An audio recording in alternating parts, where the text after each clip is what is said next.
I'm Siona Bose.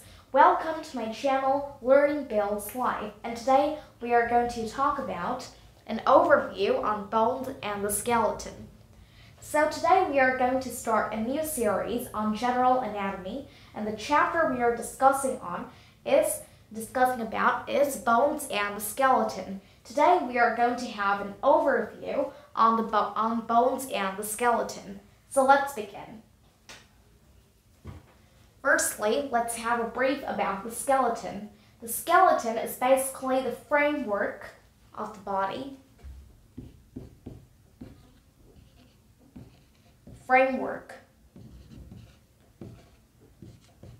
Which consists of bones and cartilage.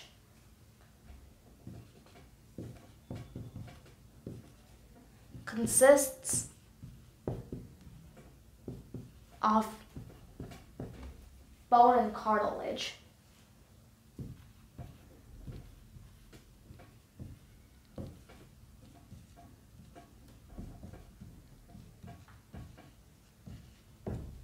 This is the skeleton, and it also allows attached muscles to work efficiently. It means there aren't a lot of muscles attached to the skeleton.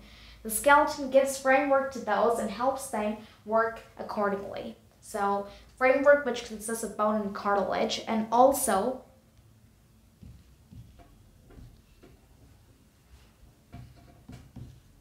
helps attached muscles to work efficiently.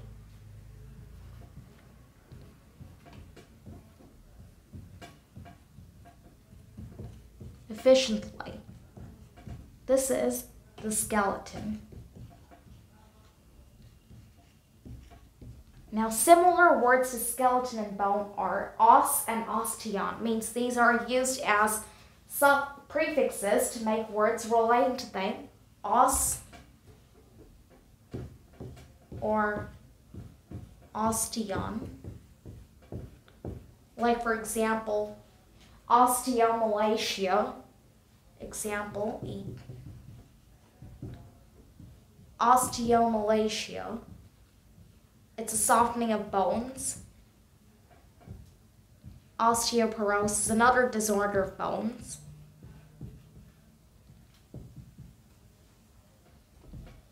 Osteomyelitis, it's a common disorder in children, and this is also relating to bones.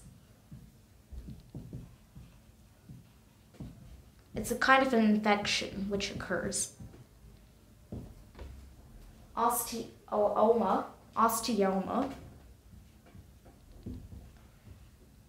It's like when another piece of bone forms on another bone, like that. That's like how cancer cells form on different organs. It's like over here, it's a similar case, but in case of bone tissue, it occurs.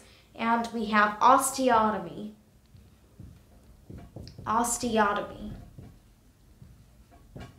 It is a kind of like a surgical procedure in which we have to cut through the bone and replace the cut part maybe with a little bit bone tissue so that we can make up for the space. It's a surgical procedure which involves the cutting of bone tissue. As you can see, these words osteomalacia, osteoporosis, osteomyelitis, osteoma, and osteotomy, these are all relating to bones, and they have these are as the suffixes. Now we are clear with that, we can move on to the definition and the composition of bones. Bones are 1/3 connective tissue.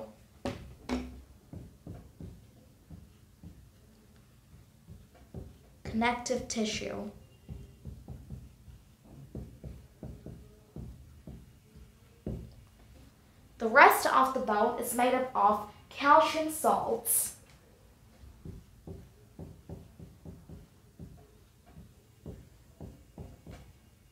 Like, for example, calcium phosphate,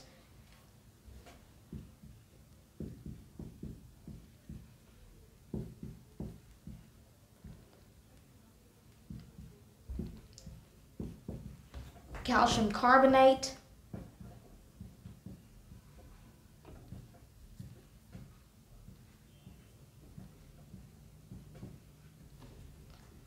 and traces of a few other salts.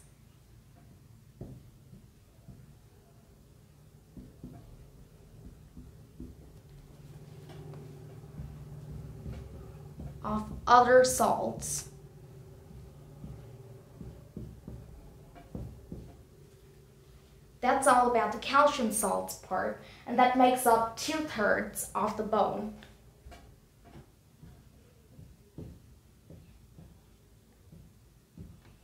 These calcium salts actually make the bone really hard and rigid.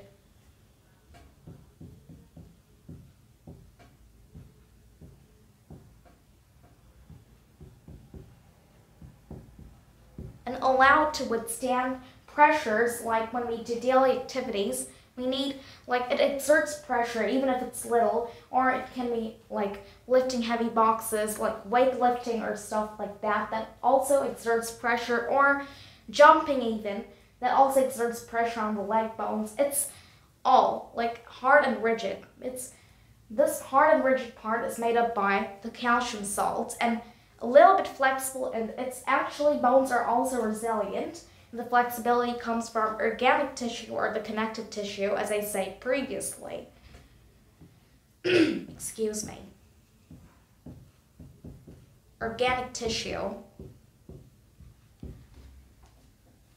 Also, inorganic calcium salts, means over here also, but inorganic calcium salts also include hydroxyapatite. Just including in the list here.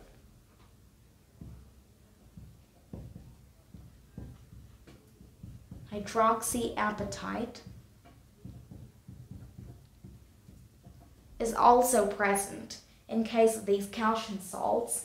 Despite all these calcium salts, like actually, if you put the bone in acid, then it will remove this hydroxyapatite, and we can tie the bone into a knot. It will become that kind of substance because the organic tissue will be left. Now, if we burn the bone, then it will remove the organic tissue and will leave us with only the calcium salts and maybe some traces of the tissue, in which the bone will crumble into pieces. So that was just like a little extra information that I gave, but it's fine. You can take it if you need. So, like, as I say like that, so despite these tissues and the connective tissue and everything, the calcium salts, the bone is a living tissue and it is vascular. It's really vascular.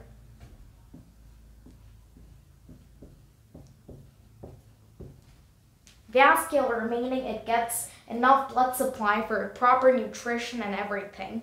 And it consists of reticuloendothelial cells,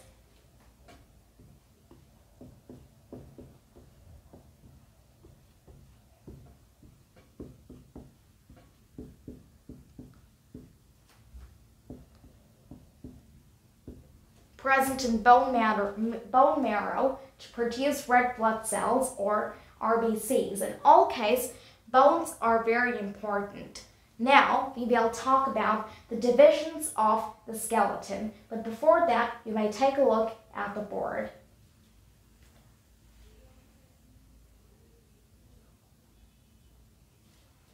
Moving on to divisions of the skeleton. We can now discuss about the divisions of the skeleton. Divisions of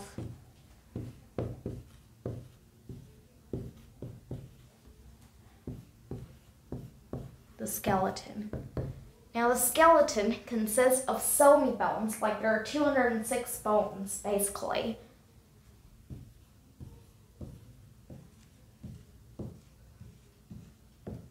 So many intricate parts and bones, so we will discuss about those. First, we have the axial skeleton.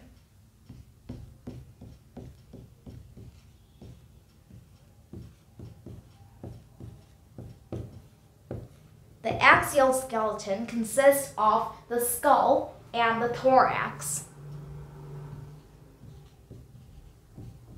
Now the skull has some subbones, like subdivisions, which are the cranium. The cranium has 8 bones. Then we have the facial bones, or the face. Facial. It has 14 bones. Together, the whole skull has 22. And then we have the hyoid. 1 hyoid. Auditory ossicles, 3 in each ear.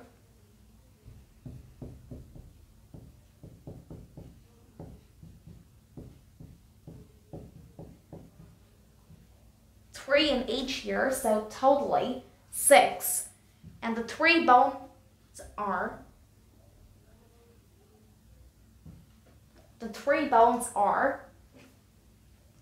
I'm just writing in bracket here, malleus, incus, and stapes.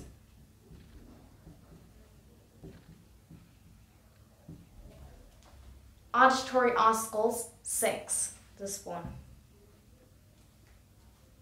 And lastly, in case of the skull, we have the vertebral column, which has 26.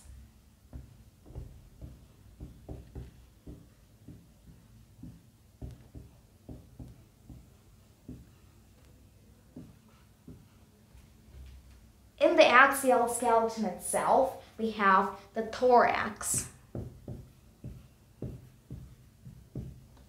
which consists of the sternum and ribs.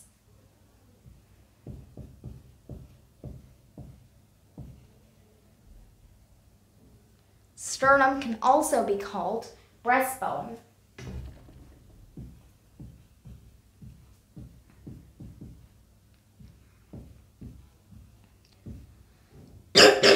Excuse me.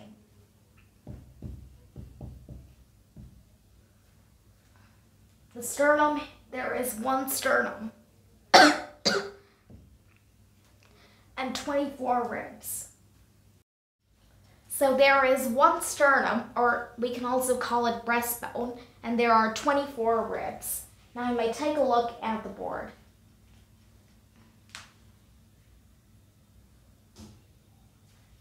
Now we will discuss about the appendicular skeleton.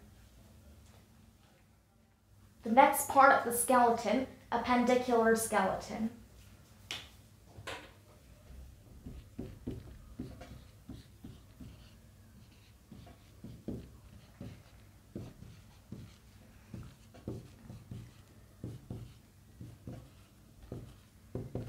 We'll go top to bottom. So firstly, we have the shoulder or the pectoral girdle.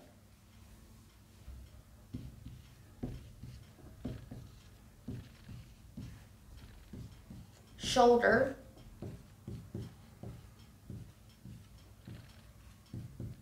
Girdle.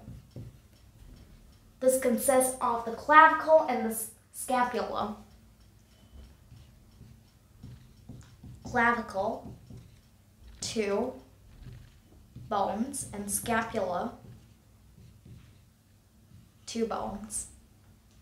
As we're going top to bottom, after the pectoral or shoulder girdle, we have the upper extremities.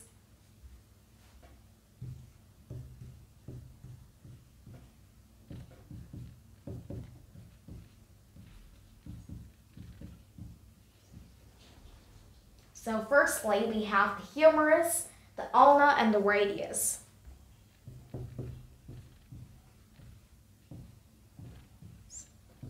Ulna and radius,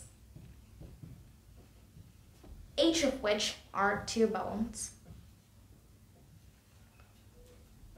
Humerus, ulna, and radius. Then we have the carpals. There are 16 carpals in the upper extremities. there are 10 metacarpals.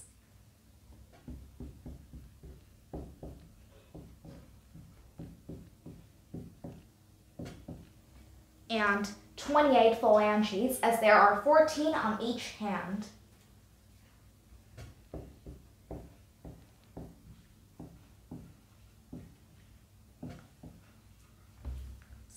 Sorry, 28 phalanges. Let's revise the upper extremities. We have two bones of the two humerus bones, ulna 2, radius 2.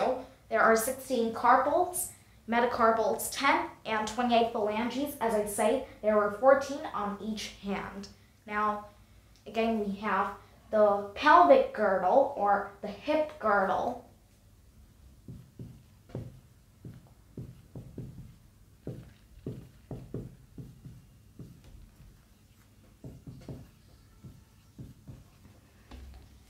The pelvic bone,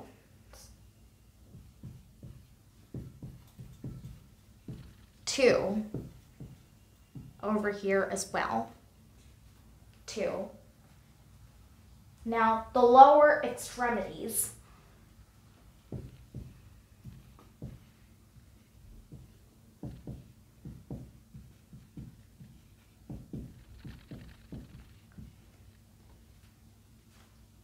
The lower extremities, first the bones which are present in pairs. We have the femur, of course, the thigh bone,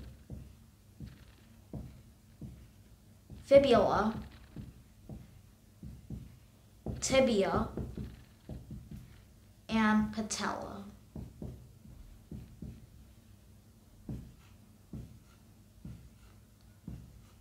These are present in pairs, as each of the legs have the femur, the fibula, tibia, and patella. And the femur is called the thigh bone, and tibia is called the shin bone. Now we can move on to the rest. We have the tarsals. There are 14 tarsals.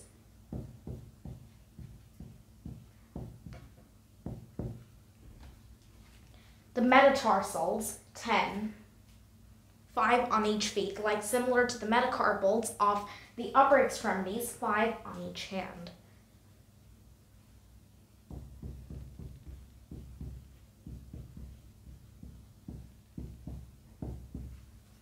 And lastly, the phalanges, 28.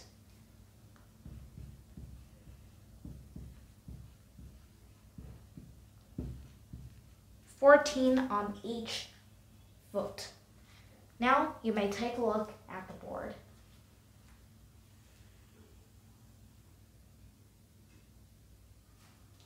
Hope you enjoyed this episode, and please like, share, and subscribe to my channel, and stay tuned for more videos. Thank you.